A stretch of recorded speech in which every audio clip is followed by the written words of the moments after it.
did we think of this new big three in Phoenix? Bobby, the Beal deal. Phoenix acquiring all-star guard Bradley Beal. Bradley Beal headed to Phoenix. Yup, you saw that right. On the 19th of June, the Phoenix Suns announced their official trade for Bradley Beal from the Wizards in exchange for Chris Paul, Landry Shamet, multiple second-round picks, and pick swaps. Now, we all know Bradley Beal has not been the happiest in Washington for years now, especially since John Wall's departure. But Kevin Durant, Devin Booker, and Bradley Beal was honestly a team I would have never seen coming. You may think, this is just another blockbuster trade, it's no big deal. But honestly, I think this trade will either be the one that turns the Phoenix Suns into a championship team, or it's the one that's going to set them and the Washington Wizards back for decades. We've seen many blockbuster trades over the years, but I think the term super team is much more fitting for this occasion. In the history of the NBA, there has been many super teams. You've got the big three in Miami, the Lakers, the Warriors, in Chicago, etc. But what truly makes a super team? Well, a super team is defined as any team who has an all-NBA level player via trade or free agency, and including the new player, has a roster with at least 3 all-star players during the season or partial season following the acquisition. When we think of big blockbuster super team trades, the name Kevin Durant probably comes up the most. Kevin Durant has been pretty much surrounded by all-star level talent and all-time level greatness his whole career. He's been a part of many big trades and so have many other players such as Russell Westbrook or Kyrie Irving. What we don't necessarily understand is how insane the consequences of blockbuster trades can be. We've seen blockbuster trades succeed in the highest possible ways. For instance, the 2016 to 2019 Warriors was probably one of the greatest teams ever to play the game, forming what was one of the biggest dynasties of the late 2010s. Since Kevin Durant joined the team in the 2016 offseason, the Warriors formed a team with 4 All-Stars: Kevin Durant, Stephen Curry, Klay Thompson, and Draymond Green. Look at some of the stats from the Warriors each year. Essentially, for 3 years straight, the Warriors stayed at the top of the NBA, where they honestly would have made a three-peat if only they weren't bombarded with finals injuries. But let's look at the other side of super teams. Take a look at the 2019 to 2020 Lakers versus the 2021 to 2022 Lakers. On a scene, this team looked absolutely ridiculous on paper. Russell Westbrook was traded from the Wizards to the Lakers, forming a big three in LeBron, AD, and Westbrook. However, what nobody thought of was that this team would go 33-49, making it just the 4th time that LeBron has ever missed the playoffs in his 20-season career. Honestly, if you looked at the Lakers with zero context whatsoever, you could easily argue that they have a chance against the Warriors. But the truth is, it's not even remarkably close. Both teams were literally on opposite ends of the spectrum. And lastly, what we all think is the most resemblant trade to this.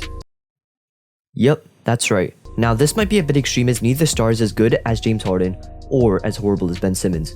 But if you look deeply, it very closely resembles each other. Both teams receive a player that's not bad, but could easily fall off whenever you wanted to. Then you bring in the draft picks and pick swaps, and it's starting to look like early 2022 again. But we're not here to talk about Kevin Durant and his super teams. We're here to talk about Bradley Beal. If you look purely at the trade from the 2 players, Chris Paul and Bradley Beal, it seems great for the Suns. Bradley Beal is going decently strong with 23, 4, and 5, whereas Chris Paul has gone down, dropping 13, 4, and 9. Looking player for player, obviously Bradley seems like the one to go for. But will bringing Bradley Beal to the Suns actually make the Suns better? Let's dive deeper. Here's Bradley Beal's stat line over the years of his career. Which part of the game do you think Bradley Beal does not have at all? The unfortunate thing is that the Phoenix Suns desperately need a defensive weapon. Their big man DeAndre Ayton averaged last season 0.6 steals and 0.8 blocks. Kevin Durant, who's well more known for his offensive bag, ended the season averaging 0.8 steals and 1.5 blocks. So you're telling me the best defender on the Sun is Kevin Durant? Yikes. But forget defense. Surely the best offense in the league will easily outmatch bad defense. I mean, that's kind of what the Warriors did, right?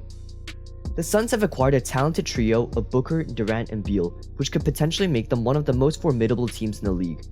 However, the trade has left the Suns with a lack of depth, which was a major issue for them during the postseason this year. The max salary cap space is $134 million, and this is how much the Suns are spending on Devin Booker, Kevin Durant, and Bradley Beal. You see that spot right there? That is the rest of the team. While star power is essential for some teams, it is difficult to achieve real success in the postseason without a well-balanced team. Speaking of which, let's look at how this helps Chris Paul. Is this the move to get a big one. The Washington Wizards have agreed to send Chris Paul to the Golden State Warriors for Jordan Poole and 2 future draft picks, a first-round pick. Oh wait, never mind. Yep, what you're seeing isn't fake. I don't think I've ever doubted my eyes more. I don't know what's more baffling. Jordan Poole being traded right after signing a max, or Chris Paul being sent to what actually might be a championship contender for the 2024 season. But what is this going to do for the Warriors? Well, let's start. In 2020, the Golden State Warriors were offered a shot at the 2nd overall pick in the draft. Here's what went down. If you're not familiar, current All-Star Anthony Edwards went first to the Minnesota Timberwolves, and then it was the Warriors pick. The clock started to tick. Here's the 2 players they could have reasonably picked. Here's their current career stats next to each other. Player 1 has played maybe double of what player 2 has, and at the same time, averaged twice the amount of points, a whole lot better at passing, and has more rebounds than him. Player 1 seems like the right choice, right?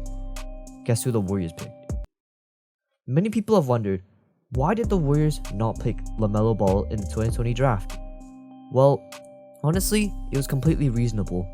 The one thing which separated LaMelo Ball and James Wiseman for the Warriors was that LaMelo's a guard.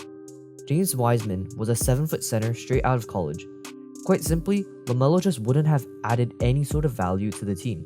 Sure, putting LaMelo at 6-man could have been a move, but was that really the move to develop the young prospect with so much hype surrounding him since he was a freshman in high school? But now, the Warriors have a completely healthy lineup featuring Stephen Curry, Klay Thompson, Andrew Wiggins, and possibly Draymond Green. Now, the big difference is, Chris Paul doesn't need to develop. He's already past his prime. But he's got what everybody overlooks in the game of basketball: experience. And there we have happened there, and that is where we begin. After original reports of a 3-team trade involving the Celtics, Clippers, and Wizards that would have landed Kristaps Porzingis in Boston, which I'm sorry, what? This just came across my newsfeed. What on earth just happened? Is this now the new era of super teams? But you know what's really ridiculous? How the hell did the Celtics pull this trade off? In short, the Celtics traded away Marcus Smart, 2 bench players that barely get minutes, and got in return Kristaps Porzingis and 2 picks. Like, what? However, the only part of this that really does have an impact on the NBA is that there's another big 3. Jason Tatum, Jaylen Brown, and Kristaps Porzingis. But how will this really affect the NBA? Honestly, if you think about it, not that much. The Celtics have gone to the conference finals 3 times out of the last 4 years. Will this solidify the champion for them? Maybe, maybe not. But this definitely won't send them back. Unfortunately, for Celtics fans, this seems to be bad news as they just traded away the heart and soul of the team off to Memphis. But statistically, how will Kristaps Porzingis benefit the future of the team? Porzingis is pretty much an all-star caliber player, where last season he averaged 23 points, 8 rebounds, and 1.5 blocks every game. What the Celtics lacked this playoff were 2 things: defensive plays and stagnant offense.